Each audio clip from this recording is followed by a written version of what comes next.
Bagaimana Papa tadi? Tuhan apa menciptakan lalu Tuhan membiarkan? Seakan-akan Maksudnya bagaimana? Kita mengerti. Tuhan menciptakan manusia itu sudah diciptakan semua manusia dan segala isinya, baru seakan-akan Tuhan itu diam. Jadi tinggal manusia itu kan yang akan mengolah. Manusia itu yang mesti mandiri dan karena Tuhan sudah ciptakan ada buah-buah segala macam, dan pengetahuan kan Tuhan kasih kepada manusia bagaimana untuk mengolah supaya manusia itu akan mandiri. Begitu jadinya. Jadi seakan-akan Tuhan itu sesudah dia menciptakan manusia itu dia biarkan. Padahal juga tidak seperti itu, karena Tuhan juga itu hanya mengontrol manusia yang mengikuti dia jalan, yang mandiri. Ya, maka itu dia manusia itu harus tahu bagaimana bisa mandiri dan gitu. Ya seperti itulah. Itu yang ada baca itu dia. Tuhan itu kan sama dengan guru sekolah. Karena Tuhan juga itu bisa diartikan sebagai guru.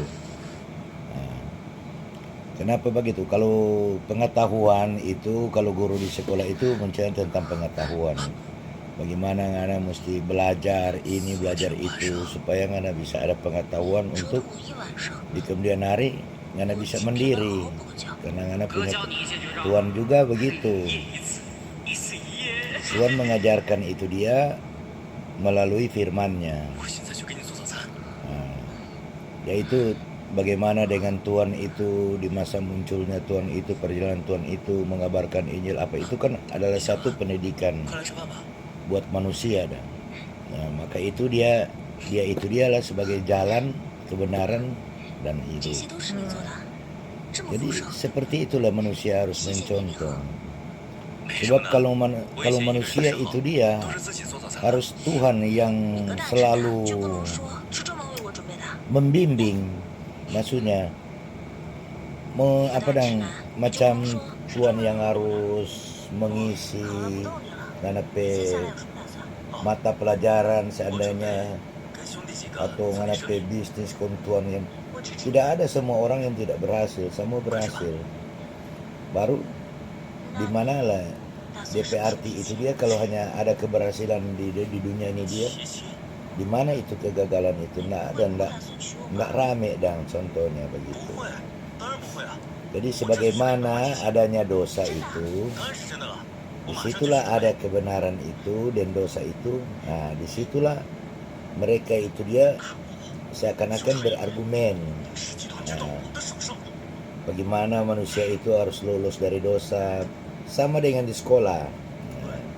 Bagaimana itu murid itu akan berhasil kalau ngananya nak ikuti itu guru pejalan, sama dengan sebagai manusia tidak mengikuti itu Tuhan pejalan. Jadi bagaimana ngana mau sampai masuk surga, dan bagaimana ngana akan di sekolah nggak bisa mandiri di kemudian hari. Jadi kalau ngana tidak mengikuti itu jalan seperti yang ada guru, berarti yang ada pikiran itu seakan-akan di mana di situ ada setan yang lebih kuat yang menggoda. Akhirnya anak meninggalkan itu jalan-jalan itu, jalan-jalan di mana anak akan sukses, jalan-jalan di dalam Tuhan anak akan masuk surga. Itu. Jadi orang itu harus sebagai orang beragama, di situ DP makna. Kalau orang mengikuti jalan-jalan Tuhan itu berarti orang itu di sekolah tidak bisa mengikuti jalan-jalan yang guru berikan.